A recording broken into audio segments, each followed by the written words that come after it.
Sanibonani. Lalelani-ke nginixoxela indaba. Izolo la bekusuku lokuthi iy'ngane ziye emhlangeni, right? So la eWard 45 eNtuzuma B kunekhansela le-ANC elibizwa ngokuthiwa uMafiki. So bekunale agreement yokuthi amabhasi uma ezophuma eDepho ezothatha iy'ngane ezisa lapho emhlangeni, i-confirmation ifanele iqhamuke from ilontuza ikhansela. Ngicela ukunitshela ukuthi izingane isono zihlale eduze laphana eduze kweDepho, zahlala kwaze kwaba isebusuku.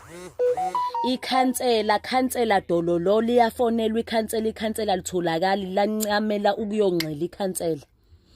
Hayi kwathiwa ikhansela liyabonakala ka-L liyayiphuzela ikhansela linasikhathi. And-ke mebelifonela abantu lithi nje lona alikho nhlobo la alibonwa kamasho. Kusho abanye ukuthi hayi bo linali ikhansela la ka-L lidaka otshwala. Ngicela ukunitshela bafethu ukuthi isihluku iy'ngane zabantu zigcine seyilandwa abazali iphindela endlini. Zigcine zingahambanga iy'ngane nemphako. Isihluku esenziwe ikhansela le-ANC la eNtuzuma ka-B kaMancinza. Lenza njani-ke lamhlanje? Liyavuka lamhlanje livuka liya kumama ophethe iy'ntombi. Shuthi-ke umama ophethe iy'ntombi uthi lalivele lishilo ukuthi lizombamba mhla kusuku lomhlanga ngoba wavotela i-MK. Uyacabanga le khansela, uyacabanga. Yeyi bafethu, hayi kunzima shame. Hayi kunzima bafethu mekusakhona amakhansela abonayo ukuthi vele ishubile mesaqhubeke enza kanje.